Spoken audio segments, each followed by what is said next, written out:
Let's party.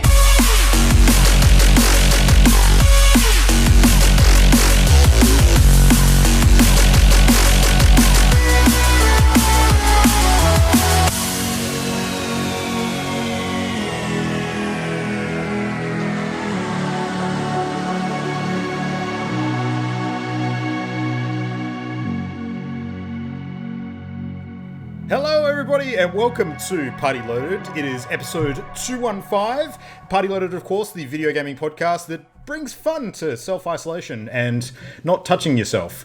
My name's Luke Retallick, and joining me tonight we have the full crew. We have Matt, the Game Dad Diet, we have Christian Paulson Brown, and we have Adrian Chia, returning after a couple of weeks away. Actually, hang on guys, I'll help you out tonight. I've prepared a little something. There you go, Matt, you can have a name tag. There we go. I'll have one as well. We've got one for Adrian. And there we go. Oh, shit. Sorry. Let me fix that. Let me you fix son that. of a bitch. All right, there we go. Christian. Cruel. That's All good. one of my trigger points. Anyway, how are you, gents? You spelt my name wrong. It's pronounced Golden God. God. God. Is this a story from the last 2 weeks that we need to know about? What's going on? No, Sorry nothing. for the last 33 years. Or Yeah, Cool. yeah. It's just indicative of my superiority complex. Nice. Well, how's our self-isolating sort of mini bunker world treating all of us? Are you guys finding you going a bit crazy yet, or? I officially finished one of my jobs today, and I'm on holidays from my other job. Mm-hmm. I'm driving north deep into the desert tomorrow in a couple of days, so I'm good. Okay, interesting. Yeah. No, sort of sloppy kisses or wetness out there to make you sick, I guess. So That's right. Yeah. I don't know why I associate sloppy kisses with there the are desert. animals in the outback, Luke. So I wouldn't. That I will be having very sloppy kisses with. I know Christian did study biology, so you know. I'm convinced that Christian's just like preemptively executing his zombie survival plan, just like taking off into Preemptively, Yeah. Postemptively. Go time. I gotta say though, in the middle of it. if we have learnt anything in the last sort of couple of weeks, it is that if there is a actual legit zombie apocalypse, we are so boned. Like, Oh, we're fucked. Oh yeah, fucked. I've always used to- believed that. I used to see like the really evil people in the zombie apocalypses who are like murdering, and I used to think like that's a bit extreme. Like people wouldn't go that like evil that quickly. Now I'm like, no, that's every single show, every single absolutely, movie, every single game that's taught us about apocalypses have all taught us the same thing, which, as it turns out, is 100% true, and that is the real enemy is the other people. 100% true. Yep. So, The real Also enemy got- is the people that buy the toilet paper out. Just out of interest, what's your guys' addresses? I just need to take note. hang on. For an unrelated reason. oh shit. Is he coming through my window? It'd be amazing if he just appeared on your screen. That would be pretty good. Yeah. Oh, he's gotten his katana out. Yeah. Come and get it, Adrian. All right. Okay. Yeah. I think he's ready for We it. are a gaming podcast when somebody on the crew has a fucking katana. I know someone has a sword. You know. If there's one thing I love about Christian, it's he knows how to adhere to a stereotype. Yeah. I mean, for me, the good thing is I live in Baldiva, so I'm already self-isolated. Well, we all live in Western Australia, so that's a good first step there, I think, Yeah, well, anyway. that's true. Yeah. I'm down close to Armidale, which is already like, it's business as usual. Nothing's really changed. Yeah, I was going to say the coronavirus has almost no effect in Yeah. Like it's already like the DM, I was about to say DMV. No. DMZ. Militarized zone. People were already fighting over toilet paper in Armidale. Yeah, exactly. And everything else. I got Yeah. the Holden Commodore virus. Oh, man. Well, I mean, sort of being confined to quarters aside, like I've had a whole bunch of extra game time, sort of, in general over the last week or so. But Adrian, you've got a couple of weeks worth of catching up to do. So why don't you tell us what you've been playing, man? What's going on? Yeah, I mean, that intro makes it sound like I was doing a lot with my time, but in reality, I wasn't doing a great deal because I'm still kind of poor because now that I'm back at uni, there's not as much money coming in. But I did just today pre-purchase Doom Eternal, Hey. and I was kind of going through my Steam library again. This is a regular story that I end up telling. Going through my Steam library looking for games, and last week maybe it was a week and a half ago, I decided I think I might try playing Doom 2016 again. And no kidding, I must have tried to play it on Nightmare probably at least 4 times and could never get past the first room of like, it's like the first area where there's just tons of imps. Doom on Nightmare is no joke. It is hard. Yeah. And they one-shot you. And I was like, Jesus Christ, if the lowest form of bad guy can one-shot you, this is total bullshit. But I put my Pokemon Shiny grinding hat on and managed to finish the entire game on Nightmare with 100% and got like everything in the game. Nice. Very nice. I just doubled down and decided to do it, and it was actually heaps of fun. Like it was really good, and surprisingly, it gets way easier later on because you have your whole arsenal, you have all your upgrades, and because I was doing it to like 100% completion, I was unlocking all the abilities, all that stuff. So it actually is hardest in the first handful of levels, and gets not easier, not a lot easier, but like it doesn't feel as oppressively hard later on in the game because you've got a rocket launcher that can kill things, it still annihilate things. So, and I mean the fully upgraded, what's it called, rail cannon, whatever it's called, can still one shot. Like the Gorse cannon? The Gorse cannon, yeah. So the fully upgraded Gorse cannon can still one shot like almost every enemy in the game. So when you're at that point, it doesn't really matter how powerful everything else is if you just shoot it first. So yeah. With the upgrades, did you do the infinite ammo trick? Do you know that one? Yeah, I did. The problem is that it's just not maintainable. It maybe on the lower difficulties that works, but for anyone who's curious, there's a perk in the game later on called the Rich Get Richer. If you equip it, what it does is it if you have armor above 100 or above, it means you have infinite ammo on your main guns. There's also another perk you can get where if you glory kill something, you get ammo. The problem is on Nightmare, like your armor disappears so quickly because the damage is so high. So all it takes is for you to take a single hit and that bonus is gone. And you very rarely get all the way back up to 100 armor throughout the game. So, and not only that, you get that upgrade quite late in the game.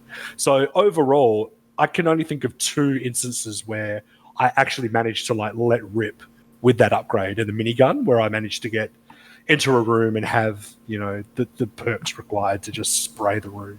Yeah. Ad infinitum. So it was fun, but on that difficulty, it's just not very practical. I tended to find it was useful against like low level like trash on the way to tougher things, because then you're sort of just expending stuff, wasting it. Yep. The only problem I had was that there's a particular mission called the Lazarus Labs, and the only reason I remember the name of the mission so well is because I googled it so many times. There's a collectible in that stage that is bugged, where once you collect it, it doesn't tick it off on the menu screen. Oh. So if you go into your saved game and look at all your missions, it will give you a rundown of everything that you've done, and like it'll be colored in if you've collected it. So there's the drones that upgrade your weapons. There's the achievements where like every level there's a couple of like, kill this many guys with this many things, blah blah blah. And one of them is just secrets, and they're question marks, and they fill in when you find the secret. And on this level, I played through the level 4 times, getting every secret, and it just refused to color in that last question mark. And as a result, Steam wouldn't give me the achievement of getting every secret in the game. So that kind of soured it a little bit. But at that point, I was in too deep, and I just decided to finish it. So yeah, but you didn't really finish it though, because you didn't get all the collectibles. Yeah, well, I'm just going to come around to your house and cough on all your shit. Yeah. Hey. It's fine, man. I'll fall on that sword and then I'll just bleed all over you. I'll bleed in your mouth is what'll happen. Cool. But anyway, it was good. I had fun and it got me excited to Doom Eternal, so I'm happy about that. Yep. The only other game I played briefly was Orcs Must Die, which is I know Matt's played it before. Yeah. It's a tower defense game, but like a third-person shooter tower defense. So you're basically the story is that you're a wizard's apprentice. The wizard has died, and you're left to defend his tower. And every round starts with a different layout of the floor of the tower. The orcs come in through the door, and as you can see in the video here, you can place traps around the hallways. And on top of that, you also are like a third-person shooter that can kill the orcs with a crossbow with a sword on top of the traps that you lay around. Are you a Fortnite? Yes, it does look like Fortnite. It looks super like Fortnite. I was just thinking the same thing. Right. Yeah, it does. You're a Fortnite. It's a bit no, janky. Adrian can't be a Fortnite. He's too weak for that. 2 week. Oh, that was good. Except was I didn't pretty get good. it, so it wasn't good. Don't give him credit. It's a good game. I really enjoyed it. I still haven't finished it because I'm a completionist and I want to get like 5 stars on every level. But yeah, it's just a bit of fun. It's a bit janky, I was saying. Sometimes the orcs are a bit like T-posy. Like sometimes they don't like to behave. But it just makes them easy to kill. So whatever. I think it's the second one that you actually get to play co-op. Yeah. And it's super fun. It's insanely good. I would like to do that. I'd like to play the second one because I think it would be really fun. How many player co-op is it? Do you know? I'm pretty sure only 2. Oh, that's a shame. Yeah. Yeah, and I wouldn't pick you anyway, Luke, so you don't have to worry. Yeah, Luke. God damn. My Steam library. 'Cause I might have picked that. Adrian, when Invasions go live in Doom Eternal, I'm so fucking up your game. Bring it on. I'll use Christian's sword. Have a party. Nice. Yeah, all right, well, sweet. Matt, let's throw it to you, because I know you've been playing something fun this afternoon. So, yeah. I found some time this afternoon. I've been incredibly busy because of coronavirus. Thanks, coronavirus. Mm-hmm. It's like everyone's like working from home, and there's all these tweets, people just being like, yes, working from home. Actually, like playing video games. Me, on the other hand, it's like working from home. Like I've got a bunch of shit to do. But this afternoon, I actually put some time in with a game that I've had sitting around for ages now, called The Magic Circle, which is a game where you play some game developer auteur's unfinished 10 years in development, it's a broken mess video game. Yeah, or as I like to think of it, and I described it to you this afternoon, it's game development on fucking acid. Yeah, and like, so it's when you're playing it, like there's this narrative where when you start off, you start playing it at a certain point where the game's it's been in development for maybe like 5 years, and it's a mess. Like all the textures are janky, like you can see in the video right now. It's all kind of like, it looks like it's been scribbled on. And then when you finish that section, like you get introduced to this character called the Pro. You get teleported to several more years into the future, where you see that 10 years after it started development, the game is not changed. It is basically still just the same thing. And then you find out that there's a whole underlying game that was actually completed, which is that kind of pixelated looking sci-fi game. They abandon it after finishing it, and that's where the Pro kind of originates from. It's like the spirit of the game itself, trying to fight back against these game developers that won't just fucking finish the game. And yeah, so when you're playing through it, like you get the ability to actually edit and manipulate every different creature, change them from how they can attack, how they move, that sort of thing. You get allies that can help you kind of fight stuff. And that's just like the first half. I've just gotten into the second half, and you actually get a game builder tool. It's almost like a game dev simulator type thing. Like they could have tore out the whole narrative thing at the start and just given you this game building tool, and it would have been fantastic. Like there's like the weird YouTube simulator thing where you kind of like play out the life of a YouTuber and you make videos and that sort of thing.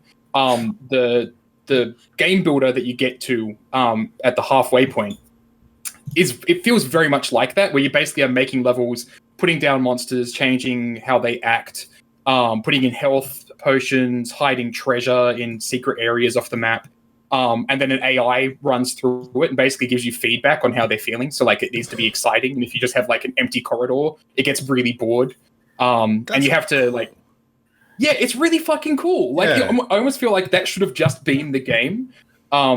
Because the first half, the narrative's good. It gets a little bit confusing at some points, weirdly enough, because it's so weirdly meta. Like I can't even call it like true meta. It's just kind of weird meta. The puzzle sort of bits with regards to changing values and that kind of stuff, it struck me, and correct me if I'm wrong, that it's almost a bit like a live action 3D Baba Is You sort of thing.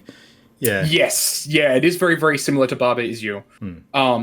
like in Baba Is You, it's very clear puzzles, but in this, like there's a point at which the AI character, the pro that you're kind of cooperating with, says that if it looks like there's a clear solution that they want you to do, fuck it, like just don't do it, do something else. And like there's areas in the game, like there's a gap that you need to cross, and your character can't jump it.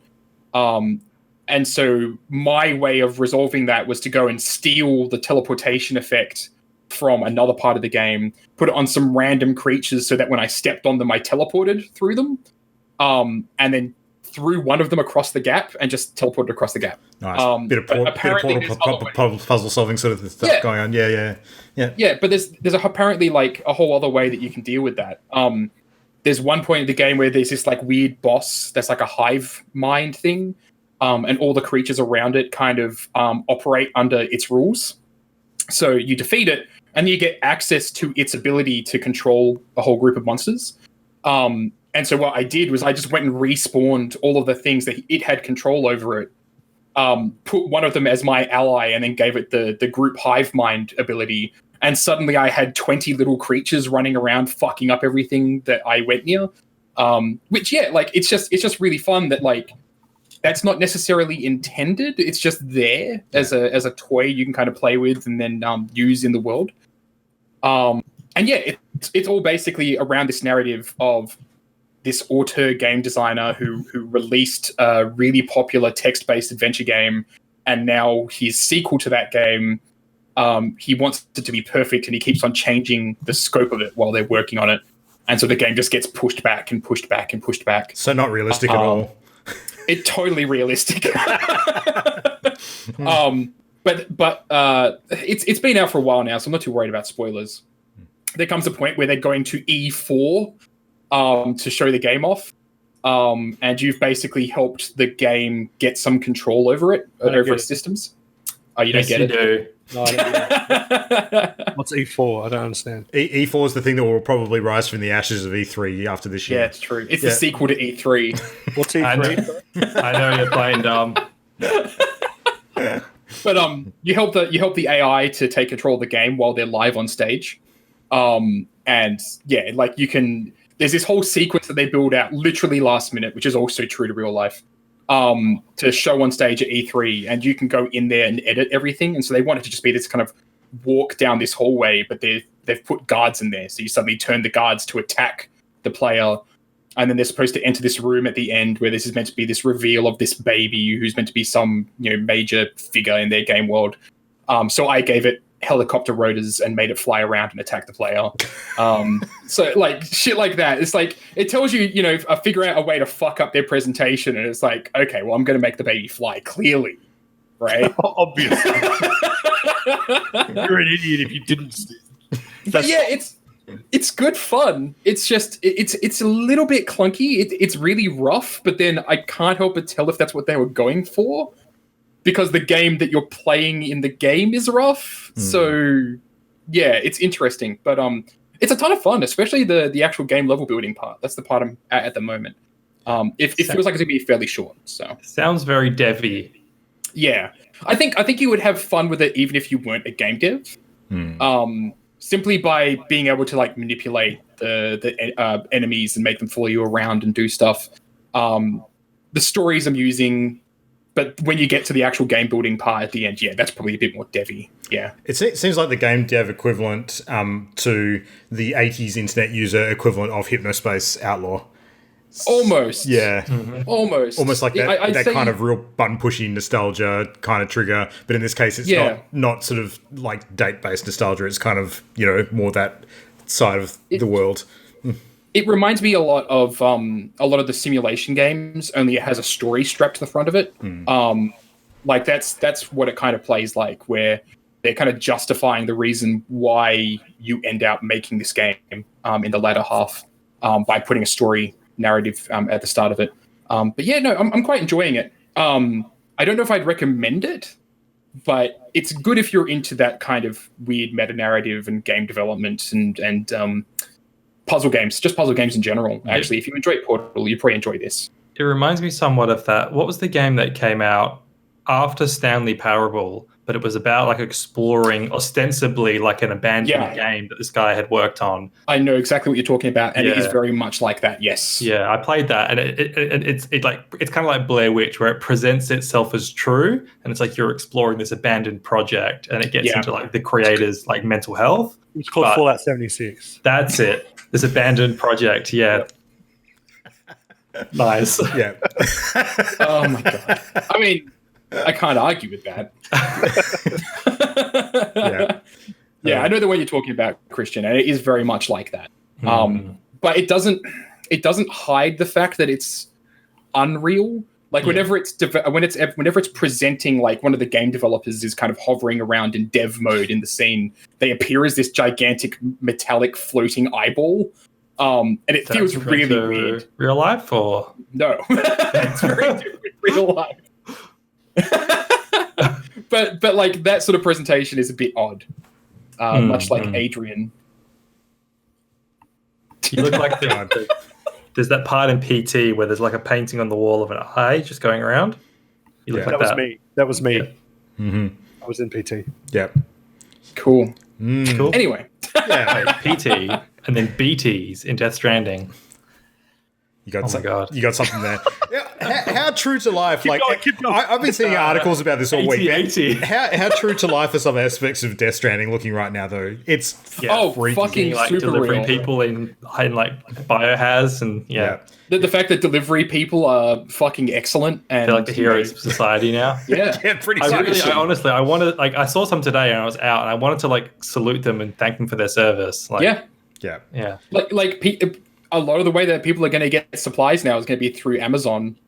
Even though they've shut down, like Amazon partners aren't shipping out, but Amazon itself is still shipping out. And I saw they're like surge hiring 10,000 new employees. Yeah. Amazon. Just make sure you give them the likes when they arrive. That's what you got to do. Yeah. Oh yeah. Don't pay them. Just give them a thumbs up. They're just doing the.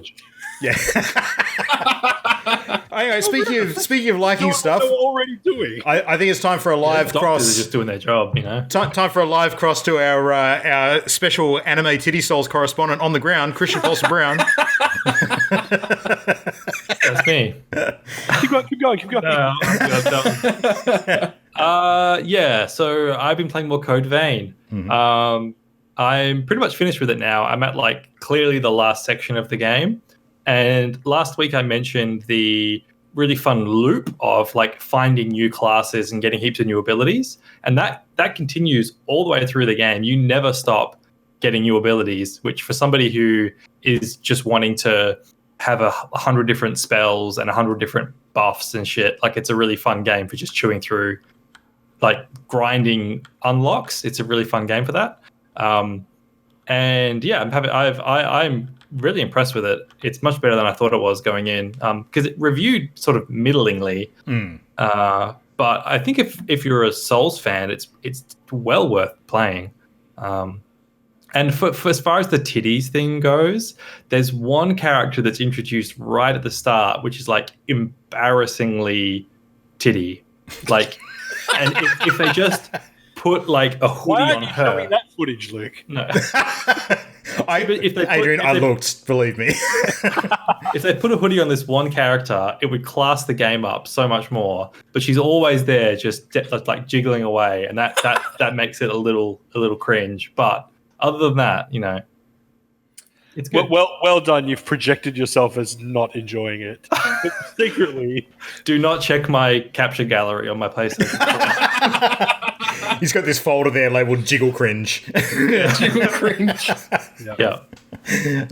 But not a whole lot more to say. I've just played a lot and it's good. But I'm going away in 2 days, and when I get back, they're going to have Animal Crossing and Doom Eternal. So I'm really trying to finish Code Vein in the next like 24 hours, but I don't know if I can make it. So we'll see. The countdown is on now. 2 days, getting close. Yeah. Just a side note, your comment about having a video gallery full of screen captures just reminded me of a video I saw of one of those people that tricks like phone scam artists. Oh yeah, installs malware on their computer. Nice. And like watches what they do. And there was a guy he tricked who he created a folder called nudes and left it right in the middle so the guy would find it. And it's just full of naked mole rat photos. And then when the scammer opens it, the scammer doesn't know that the guy fooling the scammer can see what he's doing. So he says, "Hey, what are you doing, man? Why are you looking at my private photos?" And the scammer on the end is like, "Nothing. I didn't do anything." He goes, did you like him? Sorry, I was just laughing thinking of Christian's naked mole rat photos. Naked mole rat photos. Oh my god. Pretty much. Yeah, there's no sensible segue from that. I got nothing else. No. So, yeah, I've been playing a bunch of stuff. not naked mole rats, God. So I wrapped up on the story content for the Division 2 expansion, Warlords of New York. The final encounters of that were super cool. I was very impressed with it the whole way through, so that was awesome. I was fully expecting to finish the final boss, like take out Aaron Keener, who's kind of the guy you've been hunting for forever now, and put the game down until, like, sometime in the future. Turns out, in the expansion, they're really, really good at, once again, giving you a ton of cool things to do in the end game, because as soon as you complete that section, you actually kick open the door of their new seasonal structure.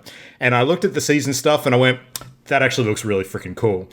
So they do, like, similar to how they set up the manhunt for the expansion, where you've got, like, the 4 sort of bosses that you need to take out in any order, which gives you the intel that you need to locate the 5th one. They're going to be doing that for every single season of this game henceforth. Like, they've actually got, like, a new proper manhunt for the season, as well as time-gated sort of bosses that unlock at different weeks of it. And so the first one was unlocked, and I went and sort of did all the stuff to complete that, which was pretty involved for, like, seasonal content. Like, comparing it to, say, like a typical adventure mission in, like, Destiny 2, for instance, I'd say this was meatier in some respects. It was really, really good. And then they've got, like, their infinite progression system as well, which is to do with, like, your shade level, where you can sort of, increase your stats sort of exponentially forever. Very sort of Diablo-esque with, what's the thing that, Adrian, in Diablo that allows you to level up forever? It's the rubric or something? Paragon levels. That's the stuff. So kind of similar to that. So yeah, I ended up playing a whole lot more than I expected, and I only just put it down yesterday. So good job, Division 2. I was impressed with that. That was good to keep me going after the content itself. But the real thing that I've been playing in the last couple of days is Ori and the Will of the Wisps. So it is finally out. And I will say that Ori, aren't you glad I didn't say banana? No. really not. But you did say banana. You did, yeah. It doesn't appeal to me, Adrian. I'm sorry. The footage that I've got up on screen at the moment, you can see that this is the lead up to one of the main boss encounters. Now, I want to talk about the boss encounters in Ori first, because holy shit, there are some freaking impressive bosses in this game. This one in particular, which is like a giant spider that's been shown in a bunch of the lead up sort of promo material for the game. This is probably one of the most intricate and sort of engaging, fun boss fights that I've ever played in a platform game. It was amazingly cool. So yeah, a very, very hard fight. I really, really enjoyed it.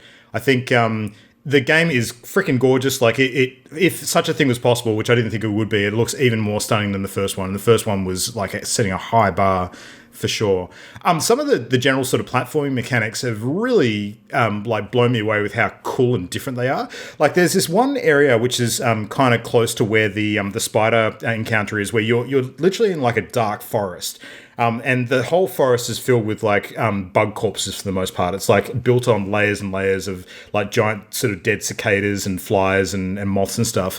But there's no light, and the darkness is actually almost like a character in that area. Like it's so oppressive. It's like an ever-present monster around you. And the way that it works mechanically is there's different areas that are kind of lit up, like some of the bugs that you fight, or like a little patch of glowing moss on the ground or something like that. And you need to go up to those spots and actually kind of step in them for a second to absorb their light and then move on. But that sort of light sort of stays with you for a few seconds and then it disappears, and then the darkness literally encloses you and kills you. So it's kind of like a traveling resource that you have to use. You have to find these spots of brightness on screen as you're traversing around, and sort of go to them. The whole while sort of, being fog of war around that sort of space. Like you've got blackness outside of that bubble. So in a platforming game where a fair bit of precision is involved to not like land on spikes and die, it makes it really freaking hard because you don't know what's coming up and you don't know where you have to jump, and there's a lot of trial and error and stuff, and it's just really cool. Yes, Adrian. Dead Cells did it. Did they? Oh, I did not see that level on Dead Cells. So is it the same thing?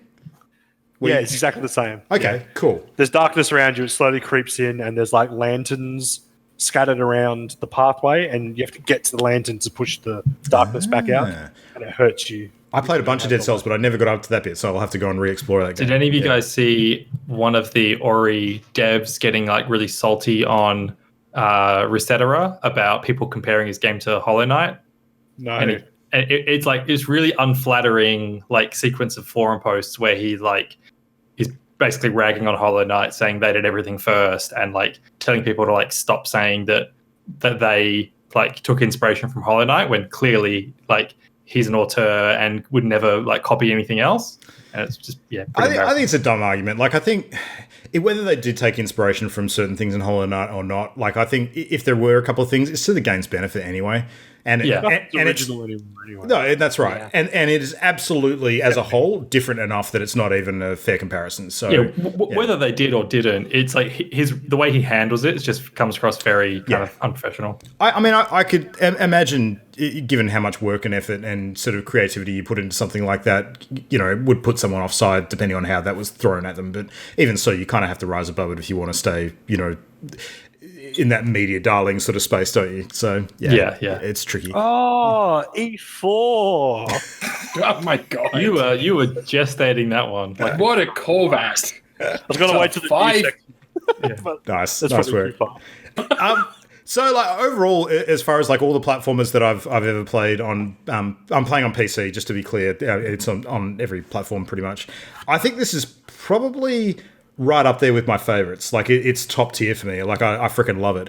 The one downer for me though, unfortunately, is that while everything about the game looks sensationally like handcrafted and like intricate and really stunningly detailed, there's some polish that's missing when it comes to the actual like glitches and bugs that are creeping through for some people.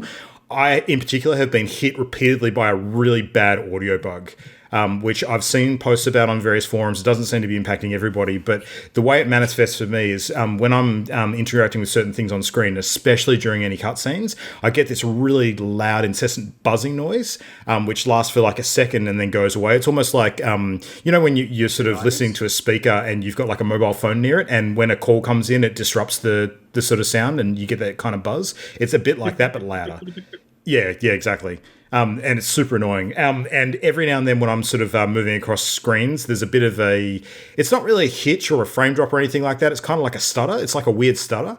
And on a platform game that requires, a fair bit of smoothness and precision to really sort of, maintain the atmosphere and the precision gameplay that you want, it's not a good thing to have. So I hope that they patch it out. I'm under the understanding there was a lot more issues like that prior to day one release, and they had a huge patch that went out that fixed up a lot of stuff that would have perhaps impacted some of the reviews coming out. But I think there's still a bit in there, and they need to sort it out because it's marring what would otherwise be an absolutely outstanding game. So yeah. I would still, even that aside, like maybe give it a week or two for them to fix that stuff because I'm sure they will. I would still highly recommend it. I think it's really, really awesome. So yes. Hello, Mr. Kitty. Stuttering is the worst, isn't it, Kitty? Yes, it is. Yes, it is. Okay. Right, cat can talk. Yeah. Absolutely. He was just lying down before doing nothing. I thought he was catatonic. Anyway, let's jump into some gaming news. So, Christian, start tonight. Yes, I'll start us off quickly with some Hearthstone news, which will appeal to one of our 5 listeners. To be fair, we haven't done Hearthstone stuff for quite a while. So That's true. So and to be fair, this is a joke. I was interested when you guys were talking about it in the chat today. Like I was like, oh, that's it. Cool. It's Hearthstone's like New Year reveal season. So once a year they do like a bigger update than usual, alongside like a card expansion. And this year it is literally the the biggest change to the game since the game launched. So one of the big things they're doing is adding a new class for the first time. So it's the Demon Hunter, which is one of the new-ish World of Warcraft classes, I think, which people have been asking for a long time, because since Hearthstone launched, there's been set 9 classes. And so people have wanted them to add like Demon Hunter and Monk. And I don't know, are there any other new WoW classes, or is it those? Are they the 2 missing ones? Death Knight? Death Knight's the other one, I think. Yeah. Death Knight, yeah. But I don't know if they've got all of the other classes in to begin with. Oh, right. Do they? Have they got all of them? Yeah. I thought they were missing sure. one. Yeah. Okay. Anyway, so they're adding a new class, which is a huge deal. It's going to have like PvE content alongside it to unlock. It's going to be free to get the new class and the base cards for the class. They're changing the way that the pack like actual pack opening system works, and I won't get into it too much, but basically they're just making it so you can't get duplicates of any card that you already have the maximum amount of. So you can only put 2 of each card in a deck, and one if it's a legendary. And until this, before this update, you could accidentally open 10 of one card, and then you'd have to like dust them for like a little bit of currency that you can use to craft more cards.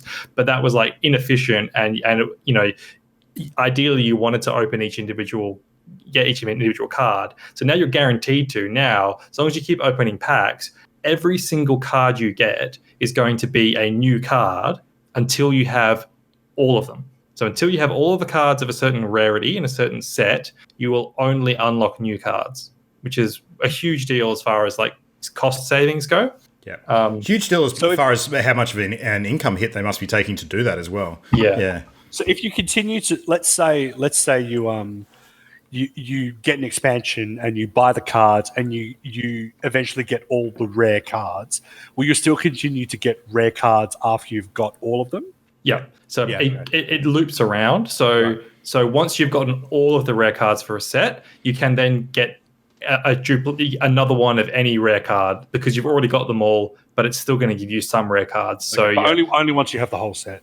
Only once you have the whole set. Until you have the whole set, every rare card you open is going to be a new rare card. And does that apply to the higher rarities as well? Yeah, it about a year ago they applied it to legendary, so they made it so you couldn't open a duplicate legendary, because that was like the worst feeling, because legendaries are so rare already. So to get one and then to like open a copy of that one legendary when there are like so many others, they did that a while ago, but now they're applying it to all of the rarities. Yeah. Cool. There you go. But the rate of the drops of those rarities doesn't change, right? No, they haven't announced anything to do with that. Yeah. Okay. But there's a cool thing they're doing for returning players, where if you haven't played Hearthstone for 4 months, when you log in, you'll get a complete meta deck to own. So they'll give you all of the cards. You pick one of any of the classes that you like. You get to pick a class, and they'll give you an entire meta deck for that class. Where's the construction of these decks taken from? It's one of they have like every class has 3 deck recipes, which are like pre-made decks, and I'm fairly sure it's going to be one of those deck recipes. They're usually sort of lightly themed, and they're not the best competitive deck you could possibly put together, but they're not bad. Like, they're okay. No. Yeah. And then they'll include like legendaries and epics and all like the higher rarity cards too. I'm not 100% if it's going to be one of the deck recipes, or it could be the game has a automatic deck builder system now, where it continually like using machine learning, it knows what the best meta decks are. So you can put like a couple of cards in a deck list and then say finish the rest of this deck, and then it will fill out the rest of the deck based on actual machine learning for what cards are making the strongest deck with what you've got. And it could be that it gives you like a machine learning strong meta deck. I'm not 100% on that. Is that data taken from like competitive play or something? Is it? It's taken from all play, so they use aggregate data of all players to determine what decks are performing the strongest. Right. Okay. Yeah, but I'm not sure which way they're going on that. They're also doing a huge overhaul of the priest class. So priest has been a class that's kind of struggled to find a neat place in the meta, where it's been way too swingy. It's been like oppressively boring to play against, but strong, or it's been terribly weak. And it's the way that the class identity has worked. It hasn't been finding a nice balance. But now they are like taking like 10 of the priest cards away from like the core set, giving them new cards, and then doing balance changes on heaps of others. So they're just like completely revitalizing what priest is, which is cool. And there's even more stuff too. Where was my thingy? Yes. They're adding achievements into the game, which is going to be really cool. Achievements and a new progression system. People have been asking for achievements for a long time. Big fan That's of that. not coming in the first update. That's coming later in the year, but that'll be cool. And they're completely reworking the way the ranked system works, where they're going to a lot of games these days use like a bronze, silver, gold, platinum, diamond sort of system instead of just plain numbers. It's consistent with Blizzard's other games now as well. So yeah, for sure. Yeah, and consistent with some of their competitors like Tepen and Runeterra. So yeah, and that's going to be there's going to be more to do each month with the way the new rank system works. It won't feel as kind of repetitive, I think.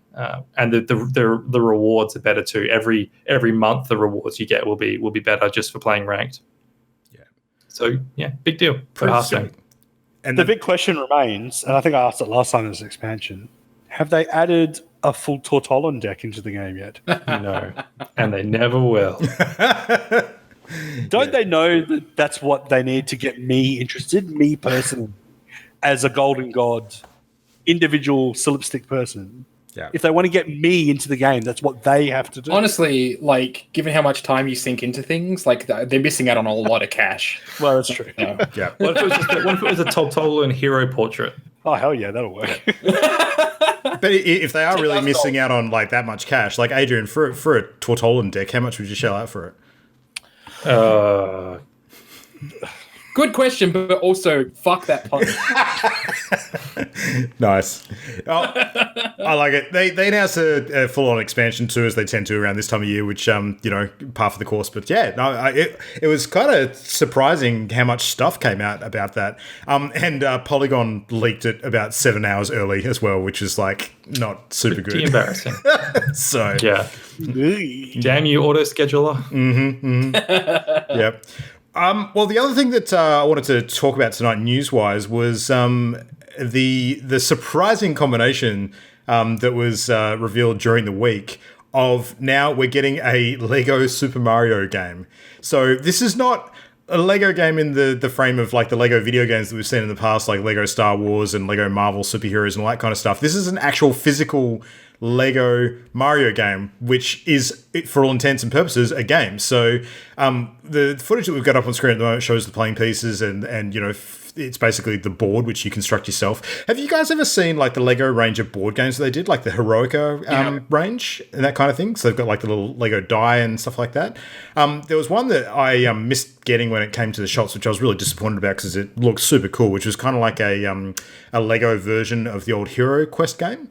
And like came with little potion bottles and weapons and all sorts of stuff, and you used to move your character around the dungeon and sort of fight monsters and all that sort of stuff. It was freaking awesome, and it looks like they're doing the same thing with the Mario franchise now. But the difference being that there's actually sort of electronic components with these pieces, and you can see on the back of the Mario figure even there's a little Bluetooth logo. So it clearly syncs up with something, like whether it actually works with a home computer or like just a smart device like a phone or something like that for additional game functions. I guess we'll find out when it comes out, but it's such a neat idea. It's really cool. And one of those interesting sort of non-conventional blends of video games to sort of, tangible products, which, I mean, Nintendo, they're all over that kind of stuff, let's face it. I mean, between Labo and, Ring Fit and, everything else that they have done in the past, this is 100% within their ballpark. So, yeah. It would be cool. I think it looks really cool, except for the fact that Mario is ugly as sin. Yeah. Like, That Mario is looks really fucking ugly. All the other models... Because they had to fit a screen inside his head. So they had to make it bulbous and frightening. It's very clear that's why. It's very clear that's why. He's got a whole bunch of electronics in him that they needed to fit in there. Everything else in there looks amazing. It's just really unfortunate that he's not really built. He's just kind of like this solid plastic object rather than Lego. Outside of his hat. His hat's Lego. I think part of his head, maybe with his hair pieces, might be as well. I'm not 100% sure. I have to go back and check. But yeah, most of the rest of the set seems like Mario's skin over like a block, like a box. Yeah. A lot of people were actually theorizing that a Nintendo Switch fit into him, and it was like the Switch screen that was showing up. And like that's a horrendous thought, is that they've stretched Mario's skin over a Nintendo Switch. Yeah. The only problem I had with that video when I watched it is that it's called a trailer, not an ad. Like in the few places I've seen check out the new trailer for the Mario, and I'm like, oh, don't call it a trailer. It's an ad. It's commercial. Interesting. But all trailers are ads, Adrian. Yeah, but no, there's something more cinematic about a trailer that I don't know. And it's a physical product. It's a trailer for a physical product. Yeah, there you go. Yeah, because it's a physical product. That's the difference. Yeah. If it was something you watched, then call it a trailer. Yeah. It was the Mario, I don't know, Mario porn. Yeah, call it a trailer. But it's not, media gets trailers, toys gets ads. Yeah. Okay. All right. I think that's a fair distinction. Yeah. Well, I very conveniently have a couple of children that I can buy this thing for. Sure. That's how that's going to happen. I literally have a Transformers collection. I've never needed to. Actually, that's true. Why would any of us actually give a shit about that? Anyway. I have a whole bunch of Lego on my shelf right directly to my We are the definition of man-children. We don't need Absolutely. This is true. All right. Well, anyway, speaking of being the definition of man-children, we're going to have a good sort of cry tonight, or a bit of a rage, if you like, a bit of rant, because tonight is our long-awaited, by us at least, because we love doing this thing, our gaming reality checks, the 2020 edition, otherwise known to us as the Unpopular Opinions Rant, where each of us basically bring a topic to the table, which we consider to be a reality check of sorts in the games industry or the games hobby, and make our opinions about it loudly known, possibly to the disdain and detriment of the rest of us here. So, we last time, I think we had a couple of our team absent at that time. It was just myself, Christian, and Adrian. So, Matt, you actually missed out on doing your piece last time. So, I think it's probably only fair that we kick off with you tonight and get you to do your unpopular opinion piece. No, so, Matt, make me feel uncomfortable with how much you hate something. I have a script. Oh, yeah. I read a fucking script. I've had this script for a year. Jesus. I only had to tweak it a little. So it's been bubbling away all this time. It's probably got little black rotting edges on it, like of rage. Yeah. It's all crystallized salt at this point. Oh, wow. All right. You have to give me some time because this is actually a page. Holy shit. Oh, my God. There's a ton of good jokes in here, so it'll be well worth listening to. Wow, okay. Yeah. Your time, right. Matt. Take it away. Take it away, yeah. I'm going to take it away. Games are too fucking big. That's it. That's my rant. No. I put in at least 70 hours with every Mass Effect game every time one comes out. But that seems like a reasonable amount of time now that I'm 100 plus hours into fucking Pillars of Eternity Deadfire. And the finish line is still barely in sight. Better yet, which development team has the budget and time to fucking make these things? Because like, doesn't huge games like 100-hour games get massively repetitive? Don't answer that question. It's a trick question. Nobody has the time for it. Single-player narrative games are a dying breed, and it's all because apparently bigger numbers are always better. So that tightly designed little RPG has been replaced with this huge fucking monstrosity that I lose interest in after 40 hours because a cutscene just played and edited with the game's logo, and I just realized I finished the prologue. I only just finished the fucking prologue. Gamer bros sure do love it when we have a map the size of GTA 5, the CEO will say. Tell Andy over a narrative to be ready to fill another 300 bathrooms with environmental storytelling skeletons. But honestly, it's hard to imagine why Bethesda keeps making horrendously buggy games. It couldn't be because testing every square inch of a small country for glitches in the Matrix is a massive undertaking for the award-winning team paid minimum wage. And it hurts the narrative too. Apparently story didn't test well with the core gamers because judging by how most blockbuster games handle it now, only people that read care about story anymore. And I don't have the goddamn time to play their padded out grind fest and read the actual interesting bits of the story. If I wanted to read a story, I'd buy a fucking book. If you want to skip any part of this rant at any time. You Proceed. can buy a time saver for $9.95 run our online store. Nice. Very Ubisoft. It's getting me off, Matt. Keep going. At least indie devs get it. Frog Detective is just over an hour long, and it's great. I played it, finished it, and still had 2 hours to return it on Steam. Thank God they didn't feel the need to pad out their content to stop that from happening. You did a good job supporting that developer. Actually, no, for real, Frog Detective is fucking great. Buy it and don't return it, please. I didn't do that. It's just a joke. It's for the joke. And the price tag, too. Just imagine the outrage when Ninja Cuck 69 posts to his 36 Twitter followers. Red Dead Redemption 2's campaign is only 30 hours long. I didn't pay my hard-earned $60 for only 10-hour overly long movies worth of entertainment. I could have gone out to the cinemas 3 times and bought at least one small popcorn with that money. And speaking of movies, all of these games as a service and looter shooters are the equivalent of developing a summer blockbuster, only all the staff are underpaid and overworked visual effects artists, and the massively overpaid actors we hired are Robert Kotick and these fucking shareholders I didn't ask for. It sure would be great if we had a union to deal with these sorts of problems. And who is to blame for all of this at the end of the day? Well, it's you. It's your fault. Those 200 hours you put into Fortnite, the card decks you bought in Hearthstone, and the child shards you picked up that one time after saying you would be the last. Like, young, impressionable game developers are being influenced by your bad buying choices, and it's all your fault. Yep. So, if I had a doll of a big game here, I'd be asking you to show me where it hurt you on it, sort of thing. So what you're saying is games are too short? Oh, God. Yes, I think that was my takeaway as well. Longer games, regardless of the strain it puts on developers. Yeah. Got it. Good. Yeah. I think Matt likes his games like he likes you two, long and hard. So, yeah. Wow. Well, yeah. Both of those things are wrong. Anywho, I think that's a interesting one to pick because it actually kind of folds in a whole bunch of other themes that I know for a fact that you're pretty passionate about. So, yeah. It has a big drop on. I will say, sorry. Go on. I'll say, in the defense of bloated, overly long AAA games, which are just grind fests, I do remember being a child and having access to a very small number of games.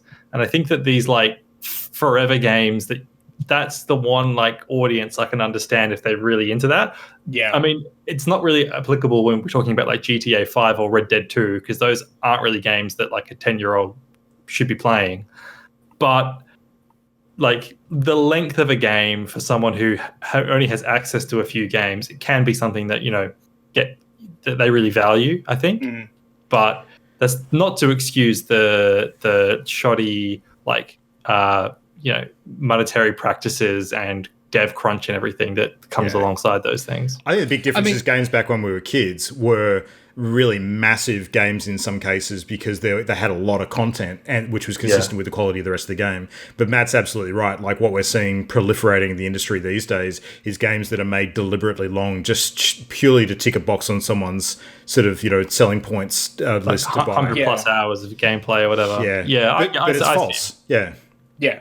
The reason why I point out the map size thing, right, is because so often games use the scale of a map as marketing material, and 90% of the time it's fucking shit. Fallout 76. Yeah. Just Cause. Assassin's Creed Odyssey. The map is gigantic, but most of it's massively uninteresting. It's just empty space. There's nothing in it. I actually listened to a really impassioned argument today about a very, very similar topic actually relating to this, but it's timely that you brought this up because this is a really good example of a lady who thought that Witcher 1 and Witcher 2 were far superior to Witcher 3. And one of the big arguments she was making was in terms of the game bloat with sort of uninteresting, repetitive content. And to drive the point home, she actually showed the map of one of the areas in Witcher 3, which I think was the second main region where the Bloody Baron is. and comparing that to some of the stuff in previous games, and just how much, like, you can see all the icons on the map, and you know what the icons mean, and there's things on there that are just repetitive kind of laundry list rote tasks that really, you know, are not going to add a whole bunch to the game apart from sort of ticking boxes and checking off tasks for no actual real purpose.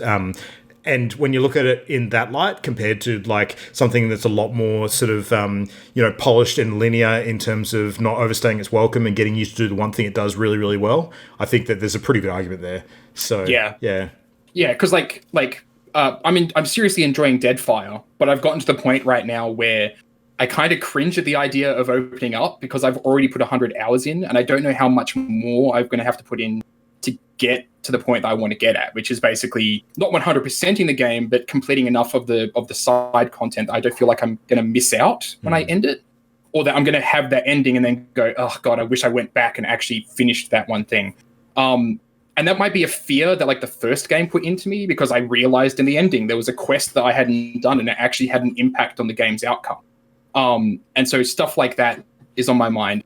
And then there's really good games. Like fucking Death Stranding is fantastic, but oh my God, is it long? Like if I was just running from thing to thing, it wouldn't be so bad. But because I want to do stuff in the world, it almost feels like a trap. Like, yeah. And this isn't to say like everybody here knows how much I fucking love Destiny 2, right? Like Destiny 2, I have sunk a shit ton of hours into it. And I don't regret that. It's more, I suppose the rant is more like, these games are really fucking long, and I want to play all of them. I want to have a whole bunch of experiences, but I can't do that without giving up on a game halfway through. I think there's a big difference between competitive, repetitive gameplay loop versus long bloated game. Yeah. I think there's a big difference between the two things. Yeah, absolutely. Yeah. Because I mean, a game like Death Stranding, it's one of those games. I think that the longer I spent with it, the more immersed in the world I became. And I think that for a game like that, if it's too short, you kind of don't have enough time to really absorb the world. Like, it can't really be done as like an experience. I feel like it has to be like a journey, and you have to feel the length of that journey. You can't just kind of have it like you scoff it down, because part of the experience is feeling the whole journey from start to finish. So I think that there are definitely games that do benefit from being very long. Like Death Stranding benefits from the emptiness of its world. Yeah. Right? Whereas Red Dead Redemption 2 doesn't. Like Red Dead Redemption 2 never gives you that opportunity to go off the beaten track. I completely disagree with that. I think it absolutely does, and that's why it works. So I don't know, because it doesn't take long to find another road when you're in Red Dead 2. I had that feeling. Okay, yeah. In terms of the geography, I would agree. Yeah. Like I'm only talking in terms of geography. But yeah, it's really an issue of like, again, Stellaris. I play so much fucking Stellaris. Now the expansion packs come out and you have to pay a whole bunch of that. But like that game doesn't feel bloated because the time I sink into it is time that I choose to spend, rather than time I have to spend if I want to get the best possible experience. And I suppose that it's really a problem with RPGs in particular. What is it? Dragon Age Inquisition. I fucking love Dragon Age Inquisition, but its side quests were garbage. But the one way to make gold was to do the side quests. And so like a lot of the time those side quests are just really, really dull, repetitive things that you just had to do. They felt like they were just kind of tacked on. So yeah, that's it from me. I don't disagree in a lot of respects. I think that there's definitely a case to be made for needing to remove the bloat from a lot of games that just have stuff bolted on unnecessarily. It raises an interesting question though, like where it fits. Would you like to see more things these days like what's happening with Final Fantasy VII Remake, where games are made episodic instead of released as like one huge experience in one go? Fuck no. I'm so not on board with that. Okay. I think it's actually a bad idea, especially since it's a re-release of a previous game. I don't know how I feel about it because like I'm not a Final Fantasy fan, so I can't really speak for that one. But if Pillars of Eternity, Deadfire was released as episodic, and I picked it up after the fact, it would still be a massive fucking game, right? Yeah. Like I would be picking up all of it at once anyway. I guess the angle I'm coming at it partly at is like looking at us as a good sort of indicator of, you know, people who've been playing video games for a lot of years. And when we were younger, it was a lot easier for us because we had a lot of disposable time to consume something that was 100 hours plus without, you know, really the kind of effort that it requires these days. But, you know, as we get older and have families and jobs and, you know, other responsibilities that take away our gaming time, and we're looking for more satisfying sort of, you know, I guess shorter, more self-contained gaming experiences in a lot of cases. Is there more of an appetite for episodic content for those reasons, like where you can consume a chunk of it, put it away, and then consume the next chunk when it's available? I don't think so. Not for me. Not for me. I want to know I finished the game. Yeah. Right? Like if I finished an episode of the game, then I'm just kind of sitting there waiting for the next one to come out. And if I play something else and then I don't realize the episode came out, that happens a lot, especially with Telltale games. Yeah. Like, especially if those episodes get delayed, which happens all the fucking time. Like, I'll just lose interest in it and I'll completely forget where I was at last time I was playing it. Yeah. So, I mean, the argument about sort of, you know, release sort of schedule notwithstanding, because that's a whole other thing. So, yeah. Yeah, I get why like Final Fantasy VII is coming out that way, and I think that's fine because they have the scope of something that already exists that they need to match fans' expectations for, and it's not realistic to do it all at once. But that's because there's like a predefined scope that they need to achieve. But for other games, they should be designed so that they don't need to do that. And for me personally, it's a similar reason why I don't like going back for DLC in games. I like to play the game and then be done with it, and then I kind of have no really interest in going back to it later. I don't want to go back for another episode. A lot of those games as well kind of like rely on a certain level of investment. So like I mentioned Mass Effect and the fact that like 100%ing any Mass Effect game, like 1, 2, or 3, I don't know about Andromeda because I never did, but 1, 2, and 3 were all 70 hours each, right? To 100% them. To finish the main line, Andromeda like 30 hours. Similar to 3 in that respect, I'd say. Yeah. But like that felt good, right? Especially since the side content 90% of the time was pretty okay, unless you were like doing Mass Effect 1 and like going around scanning those fucking randomly generated terrain planets. And that was garbage, right? Like that didn't feel fun. That felt like a chore. But everything else felt like it belonged in the world. And like, I think where I'm at with Deadfire is kind of in a similar place where it feels like it's 30 hours kind of overstayed its welcome at this point. And I just kind of want to end it, but it doesn't feel like the right time to end it either. Which, yeah, it feels like you need to know the point at which when you're making a game where it's going to outstay its welcome. And so we get kind of like episodic content almost in games like Destiny 2 or even Hearthstone now, right? Like where there comes a point where, you know, you can say, I'm done with it. I can step back, you know, and not feel like I'm missing out. So, yeah. That's fair. Nice. Good topic. Adrian, should we throw to you next? And see what you've got for us to serve. I had a lot of trouble coming up with one, and in the end, I picked probably an unpopular opinion, but it's only unpopular within the context of our podcast. Okay, so maybe mainstream, not unpopular, but unpopular with us four, sort of thing. Well, with one of you. Oh, this is going to be beautiful. All right. The Doomslayer is a shit character. All right. He's garbage, and you're an idiot for thinking that he's good. I'm still waiting for you to make your case. Punching a screen because he's frustrated about hearing story, and I think one other time he stomps on a fuel regulating machine. These things do not make a character. That does not convey the Doomslayer to me as a character with depth or personality. Aggression is not a character. And in the footage I've seen for Doom Eternal, killing things is not a character. That's it. We're going to have to get a marriage psychologist. Killing is not character. Yep. Smashing things is not a character. So, Adrian, you may be surprised to learn that I actually mostly agree with you. However, no, I think it's actually a really good one because there's a lot of people out there that would totally disagree. I will say with the caveat that I don't think he's a shit character. I think that he was never designed to be anything beyond the things that you just described. He's designed to be a fun character, not a deep character. And I think that in being a fun character, he absolutely succeeds. So yeah, I agree with that.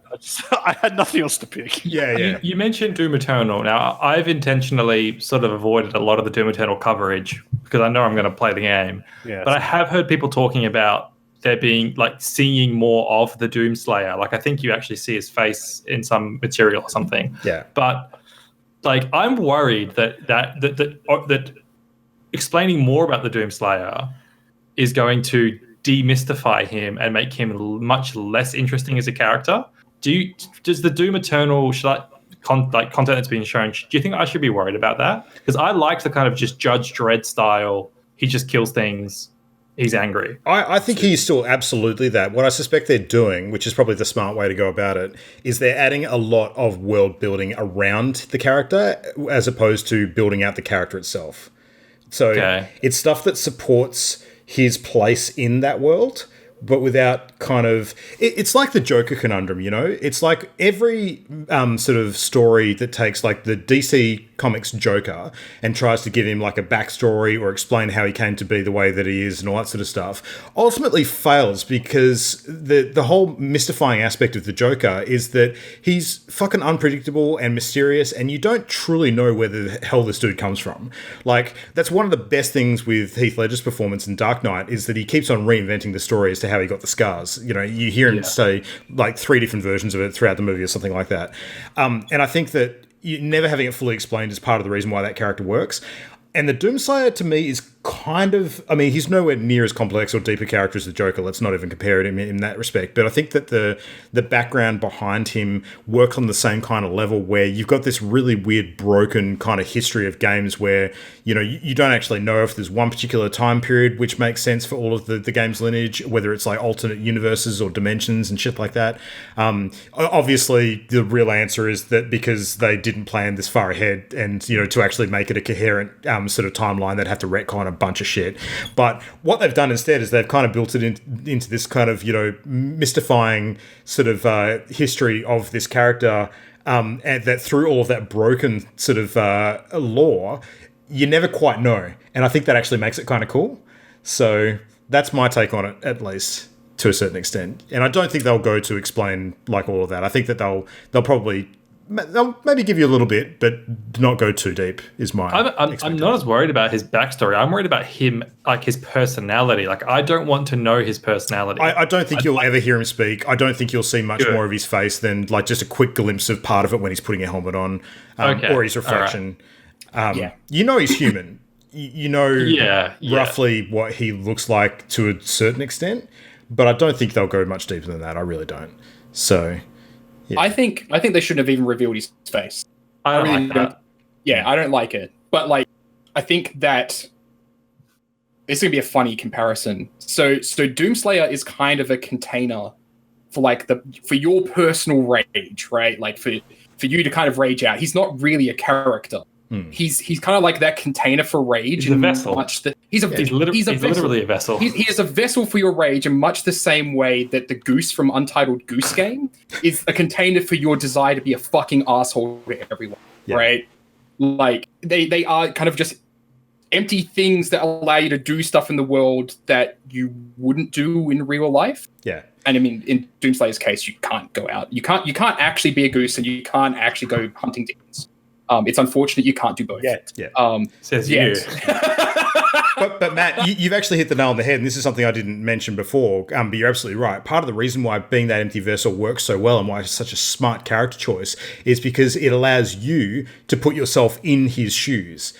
And the same sort of thing with Master Chief to a certain extent. Whereas other characters that have like you know what they sound like, you know what they look like, you know how they behave, you know how they act. There's enough of that unwritten and there's enough of that empty sort of shell with the Doomslayer that you can project yourself into that and live out that power fantasy yourself. So I think that's why it works so well. Yeah. Because I would like Master Chief's a shit game character. Like, especially once you get to like Halo 4, and then they're starting to project onto him all of these opinions and such, which you didn't really hold when you were playing him. When he voted for Trump, that was a bit far. Yeah, exactly. Like, I don't really want to be Master Trump anymore. Yeah. The Master Trump collection. The Master Trump collection. Oh, God. Yeah.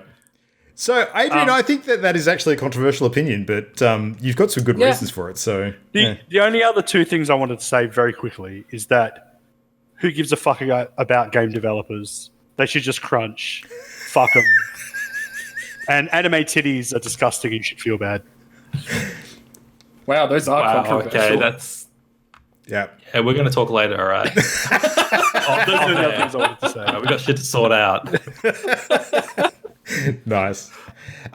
Christian, me or you next? What do you want? All right. So, Luke, what do you think is the greatest Nintendo console of all time?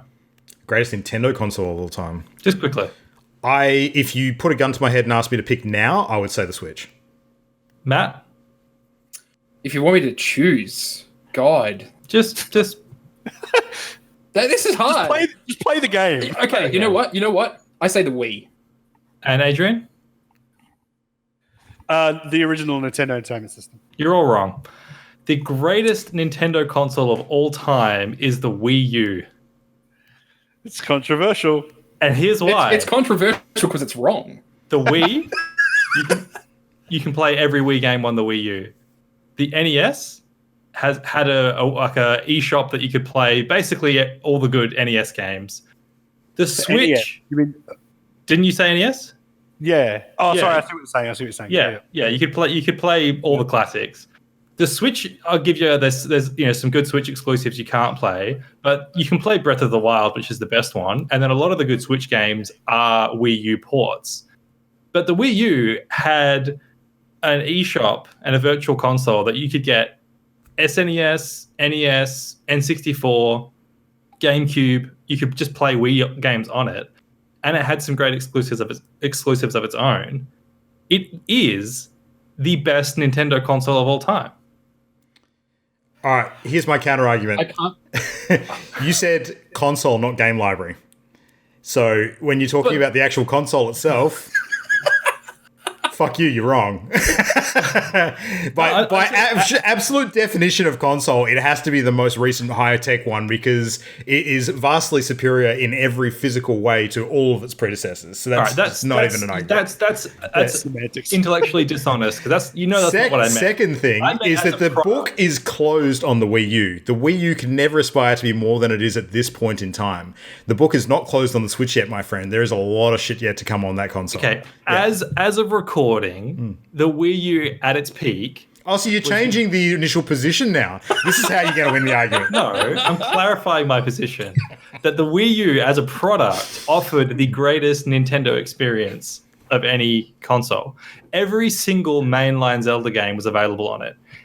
All of the good mainline Mario games were on it, except for Super Mario Sunshine. Yeah, you couldn't play Sunshine on it, but that game was shit anyway. But okay. So 64, Galaxy, Galaxy 2, what was that? Mario No True World, that I heard Mario 3, all of them you could play. Like Metroid, you could play Metroid, Super Metroid. You could play the Prime trilogy. I was gonna give you that. That's a pretty fucking good argument. Yeah. It's the best Nintendo console, the Wii U. I'm not even going to make an argument. All I'm going to say is I can't believe you would say something so controversial and so stupid that it actually lowered my IQ. I disagree, but I will say that the Wii U is a pretty solid console. I think it's a lot better than people give it credit for.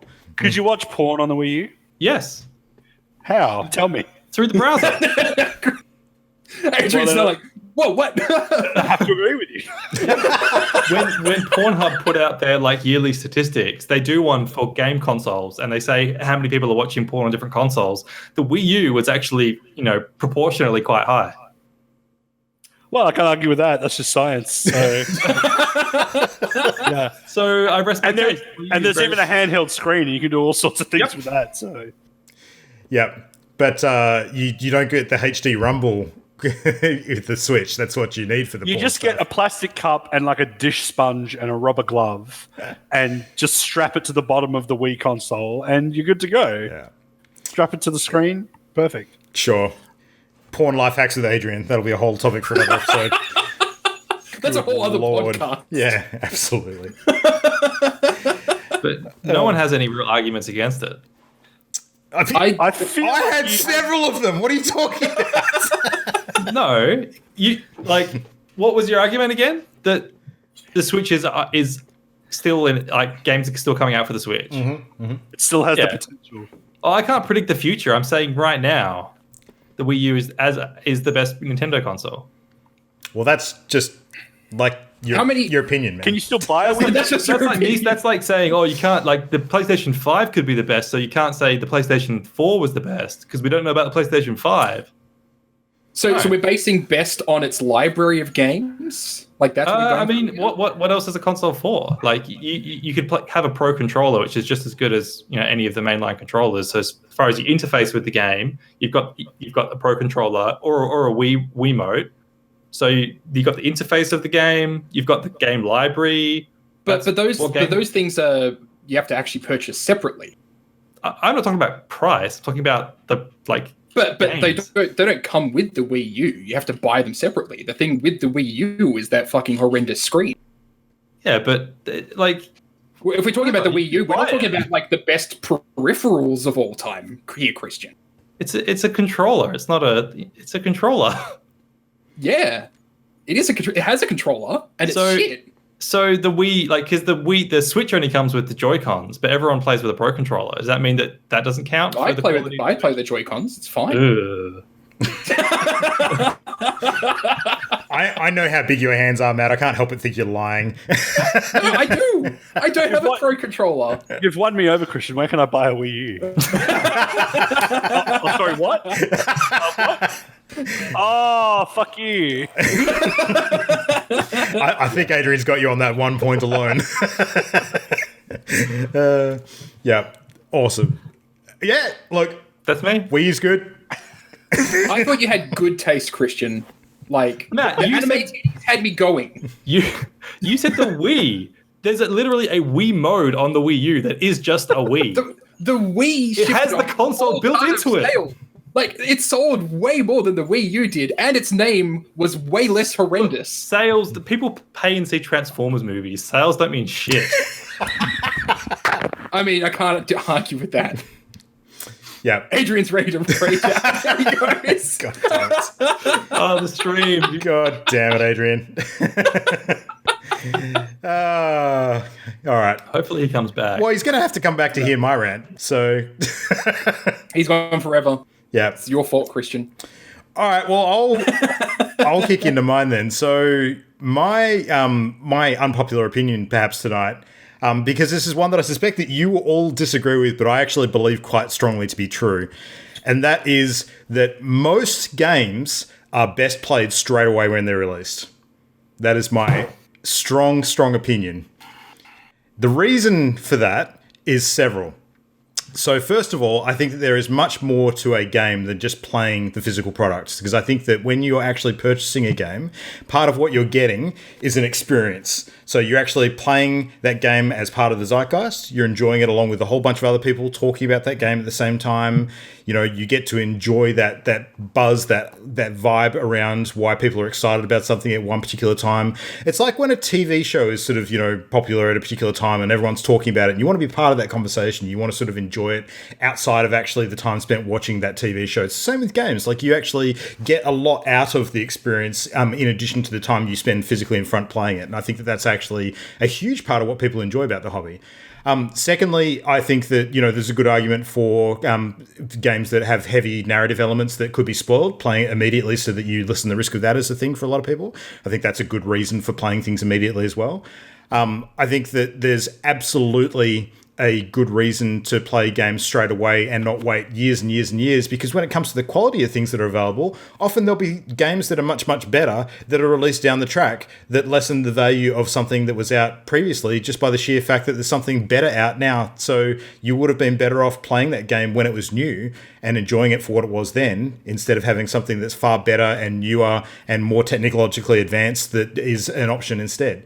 And, Halo is a perfect example of that. Like, I have absolutely no doubt that I would have enjoyed the Halo games much, much more if I had played them when they were new instead of years and years later now. Because nostalgia is a bitch that lies to you, and I think that often you get nostalgic or you get told that stuff was like absolutely revolutionary when it was for its time, but later down the track, despite the fact that they're still good games, they're nowhere near as enjoyable to experience after the fact than when they were just out and new and everybody was playing them. And the last thing that I want to say is that a lot of games these days have multiplayer components that are not always strict multiplayer. Like there are things like leaderboards, score sharing, sharing assets from the game, like, photo mode, that sort of stuff. And then you've got multiplayer elements as well. I think that there's a huge amount of value to taking advantage of when the player count is peaking on release to enjoy that stuff to its fullest. And that's not true of every single game, but that's true of a lot of games that are out there. And I think there's enough of them to actually make this a pretty big consideration when something comes out, you want to play it straight away. So I think that, yes, there's people out there that will wait, and they'll wait till things reduce in price so they can come in and pick it up cheaper. But I think that in most cases, the drop in price is representative of the drop in value, with a lot of those extra bonus aspects of playing something new on release no longer being a thing. So I know that it's, for some, a really shit attitude to have to keep up with everything and play things that are new on release. But I strongly, strongly believe that there's huge value to doing that. And I think that most games are best when they're brand new. So that's my piece. Yeah. So what do you think of that? Dead silence. Clearly, nobody enjoys that opinion, Luke. I mean, I've got things to say, but I wanted to, give other people an opportunity to. Basically, what you're saying, Christian, is that you are not going to respond to that on the release of the statement. I'm going to wait. So your response will not be as good as a result, Christian. I'm sorry. I won't enjoy it as much. Won't get the same kind of debate. You miss your chance. Yeah. I think, like, for me personally, I kind of agree, but on specific kinds of games. I think that if I had played Doom 2016 on release, I would not have disliked it as much as I did. Because I would have been part of the hype at that point in time. Yeah. But I think that for other games, I benefited from waiting it out.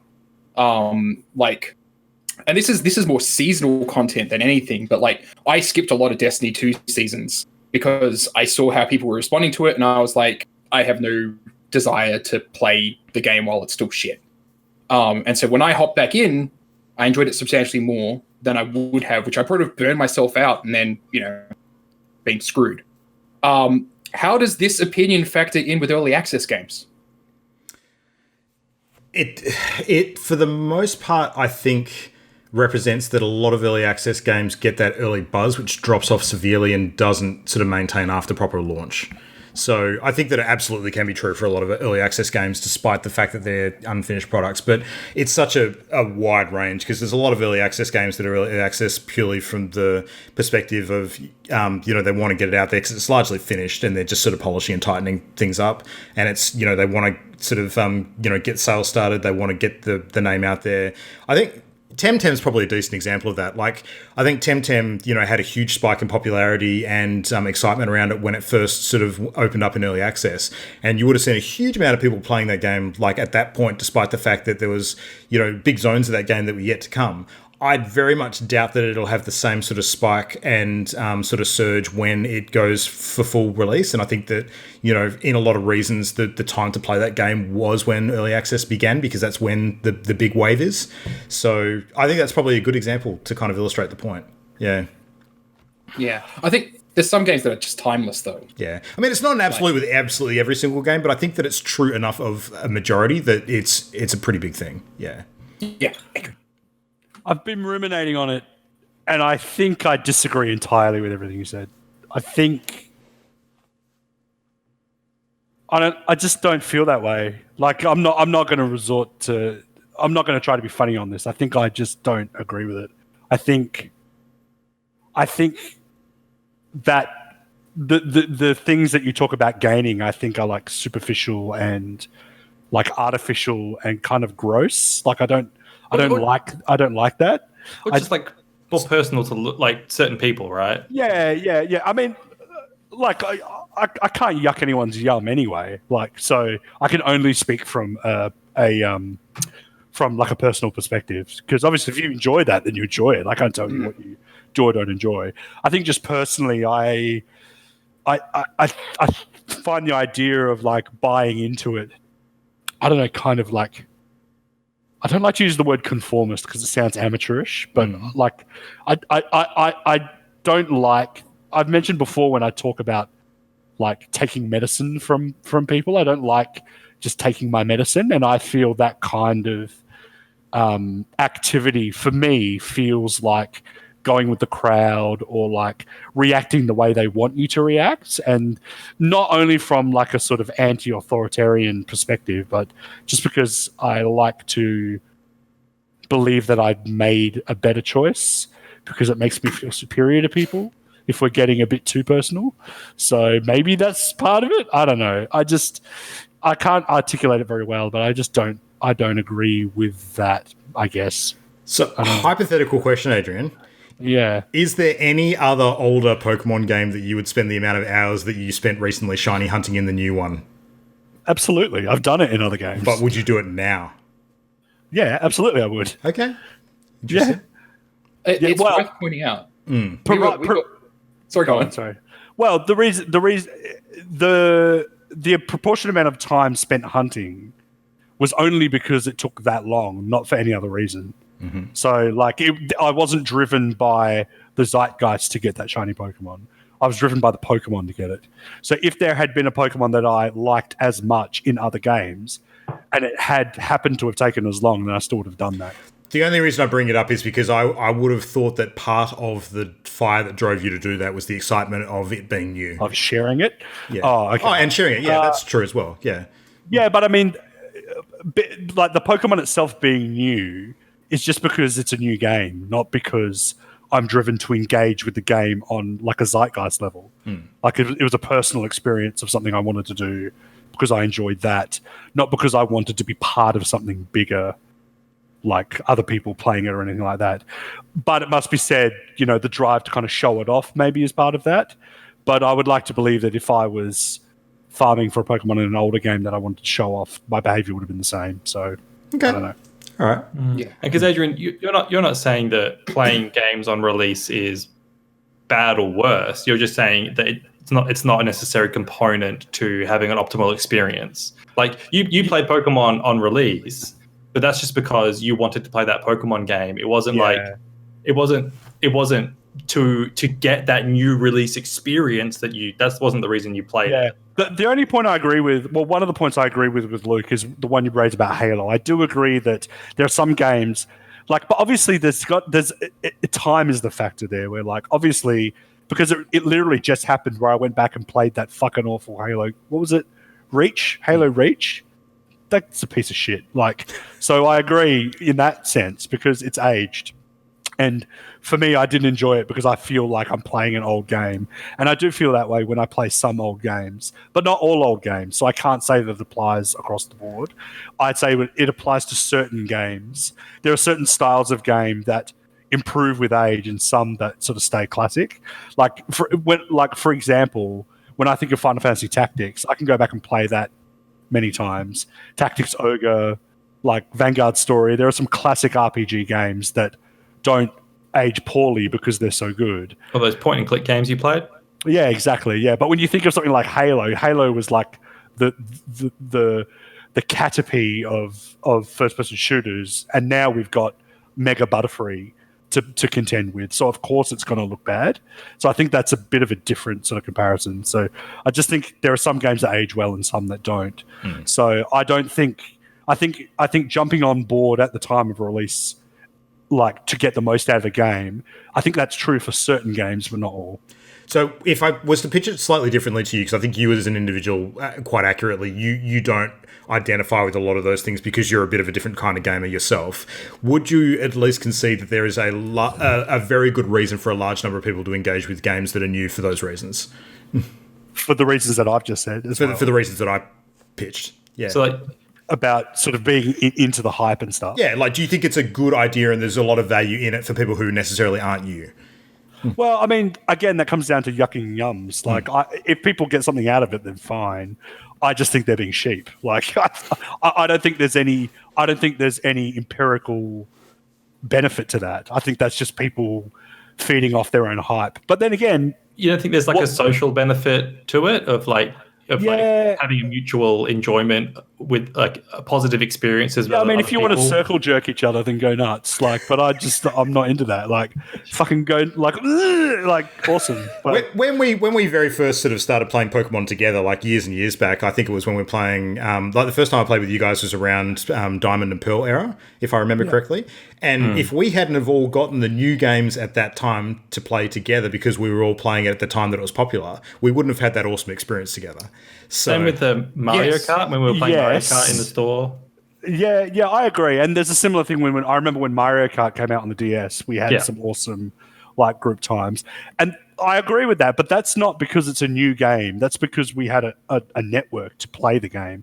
So you could have dragged out an old game with the ability to do that, and we all would have had the same amount of fun. Being new, I don't think had anything to do with it. But they're often naturally occurring things brought on by a catalyst of something that is new. So that's usually how it organically kind of comes to pass. Yeah, but then again, anything that exists has to be new at some point. So you could always make that argument. You could always say, well, new things are new things. You can't argue against everything being new. So all right.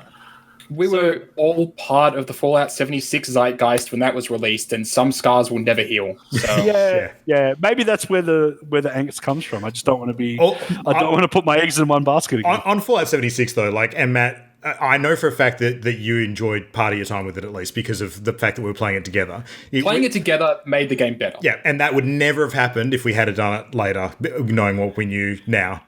Because the game was shit at launch. Exactly. But again, that has nothing. But again, that has nothing to do with it being new. That's just because you did it together. Yeah. Christian. We could have still got into the game together now and had a good time. But anyway, Christian, my turn. So, Luke, I completely agree that for many people, those experiences offer a lot of added value to purchasing a game.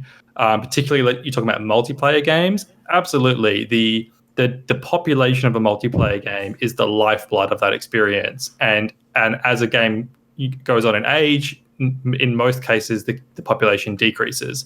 An example from me recently is Code Vein. It has a multiplayer element which is similar to Dark Souls, where you can request aid from another player. And I've tried to do that multiple times, and there's been nobody looking for help because the population is just too low. So I haven't been able to interact with that part of the game. Yeah. And that is a consequence of playing it almost a year after its release. So I do recognize that. And I also, being a person who enjoys my Twitter memes, I do get enjoyment out of seeing like the funny shit people come up with around a game's release and being part of that meme zeitgeist. I do experience that as well. So I think for most cases, I do agree with you. But I also think that in my case, there's a separate added value that comes from playing a game later. So there are different scenarios. So I agree and share that experience with you in many cases, but there are other cases where playing the game later is superior to me. And the reason for that is I really don't like feeling rushed in a game. I hate feeling rushed. I want to go at my pace. And so sometimes when I'm playing a new release game, when there's another game hot on its tail, I'll feel somewhat uncomfortable playing that new release game because I feel like I'm not having my time with it that I want. Or if I'm worried about spoilers, I'll try and play through the game too quickly because I have a niggling feeling that I'm going to get spoiled and I just want to get through it. Whereas if I get through, say, a year of the game being out and don't get spoiled and that kind of passes, and then I pick up the game, an example being like Assassin's Creed Odyssey, and I think with Code Vein too, I find that I get an enjoyment out of feeling like I'm just doing my own thing. Like I enjoy just playing a game in my own little bubble, having my own time with it, feeling relaxed, and having that as like a different experience where I don't feel any pressure from the outside world. I feel I'm in my own cozy little bubble with my experience. So they're separate for me, and they can both be add value experiences depending on the situation. I'd agree. Yeah, I think that's fair. I think it's entirely fair. And to Adrian's point, there definitely is like a time thing there too, where a game like Code Vein or a game like Assassin's Creed Odyssey, Origins, more specifically Origins, actually, I should have said. I'm playing these games like around 1 year after their release, so it's enough that the hype wave has passed, but they're still modern games and they still feel modern. Where going back and playing a 20-year-old game sometimes, depending on genre, can significantly decrease the experience. Yeah. I will give you credit for that point on one game that I've played recently, because I think that I probably had a better experience playing Control when I did. Yeah. Partly because I would have been flooded with too many things to focus on at the time that it released, and I would have had to rush through it and not enjoy it as much. And secondly, because the other advantage I've got now is that I can come to the DLC when it releases later this month on release and be able to play that immediately. That's a really good argument for playing games later, which is like definitive editions and complete editions, which is if you wait, then you can get those more complete experiences. Yeah. One of the reasons that I'm waiting, I still intend to play Sword and Shield, but I wanted to get as far away as possible from the really toxic conversation that was around it at the time of release. Because if I was in that, I feel like it would have actually spoiled a lot of the enjoyment, because it would be like all of these people constantly pointing out, the game's really shit, you shouldn't be enjoying it. Whereas later on, I can form my own opinion rather than having that constantly in the back of my mind. Definitely in line with the kind of thing that I was expressing, yeah. Pokemon's a unique example in that case. I think it's a pretty uncommon one. But yeah, I could totally see that with Sword and Shield in particular. Yeah. Sweet. Well, anyway, that's mine. Yeah, and that's a bit of because I know you guys a lot like to give me heaps of shit for being the hype man a lot, but this is a big part of the reason why it is, because I honestly believe that because I enjoy that, it's actually a big part of my experience playing games typically when they're new. So yeah, I can totally understand it, empathize almost, but it's hard to be empathetic with you. I mean, you can fully expect when Halo Infinite comes out, I will be playing that on day one. Yeah. I'll be probably lined up at EB Games if we're not still all locked inside, ready to pick it up and run home with it. I think we've legitimately got a tough one this week too in like Doom and Animal Crossing, because I want to play both those games, and I know that Animal Crossing in particular is one that will absolutely benefit from a whole bunch of people playing it on release. Yeah. So those are good examples, because for me personally, I'm already feeling a bit miffed by that Doom Eternal's so hyped that even I'll be away for like 3-4 days before, like while it's out, before I can play it, and I'm risking getting spoiled during that time. And even when I do get to play it, that's the kind of game I will feel somewhat rushed to get through, because I won't want to be spoiled, I have a feeling I just want to kind of get that out of the way. Whereas Animal Crossing, I will enjoy playing on release more, because there's nothing to spoil. It's just more kind of innocent, and it is more community driven. So Animal Crossing to me, I think adds value to playing on release. Doom Eternal for me is probably decreasing value by playing it on release. I actually feel the entire opposite. Really? Yeah. Like I feel like Doom Eternal I'd want to play on release. I've got Animal Crossing pre-ordered, but I'm fairly relaxed about it. And so, like, I can pick that up at any time, right? Like, I've got Stellaris, the expansion as well. Like, I want to play that, but I'm in no rush to go and boot it up, because nothing's going to change. Whereas Doom, like, I know there's going to be something in the conversation there that I want to be part of, right? Especially given the response to 2016. And from a game dev perspective, for me, especially, like, just to see what cool mechanics they do, I'm interested in that. From day one, but I'm also not feeling any rush for it, because I'm not personally massively excited or hyped for it, but I feel like I would benefit from playing it on day one. See, it's just the way you're talking about feeling rushed. for me, I feel the same. Like I feel similar about those games, but it leads me to the opposite conclusion. Like I don't feel rushed to play Animal Crossing, and that's why I'll enjoy playing it more on release. I do feel rushed to play Doom Eternal, and that's why I'll enjoy it less playing it on release. I don't want to feel rushed to play a game. I don't like that feeling. Animal Crossing is also a perpetual game, though. Like, you can play it for as long as you want, whereas if you want to sort of look at the Doom Eternal sort of campaign arc, it's, from all reports, about 16 to 22 hours, so you know it's going to be that. So, yeah. That's the other thing. I know that I'm going to finish it. I was going to mention that. Like, a lot of this feels like it ties back into games being too fucking long. Mm-hmm. I have no desire to play a game on release if I know it's going to be like 100 fucking hours. Like, that thing can fucking wait. Yeah, you've already got a few of those. Yeah. I've preloaded Doom Eternal because I like Doom and I'm going to enjoy playing it. It just happens to be on release.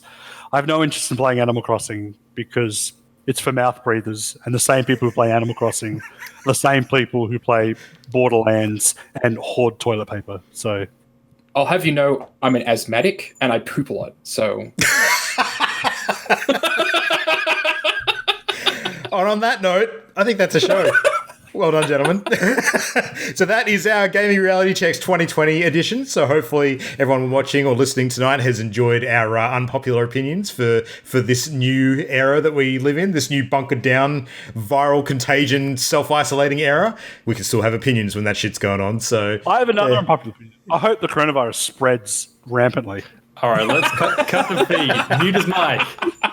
All right, anyway, if you agree with that opinion or if you have others of your own, please let us know. Jump in on all the usual places to chat to us. So mail at partyloaded.com, at partyloaded show on Twitter, partyloaded on Facebook, and everything linked through our hub, as always, at channelendgame.com.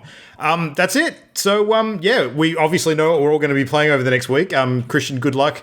Godspeed, sort of getting through what you got to do so you can actually get back and tuck into those things. So, yep, we'll keep it warm for you, I'm sure. My preload's finished as well, so I'm counting down the hours, and I've got plenty of things to get through between now and then. I don't know if I can finish Ori by that release, actually. Ori's a game. I want your warm preload, Luke. Anyway, you'll get my warm post-load next week. Until then. You doubled down. Isn't Post Malone a rapper? I don't know. Post Malone is what you do in Death Stranding. Anyway, you're thinking of Postman Pat. Yeah. Thanks for watching. Thanks for listening, everybody. We'll see you next week. Good night. Good night. Good night. I'm so sorry. The Party Loaded podcast is a Channel Endgame production. For this and more great gaming content, bookmark channelendgame.com.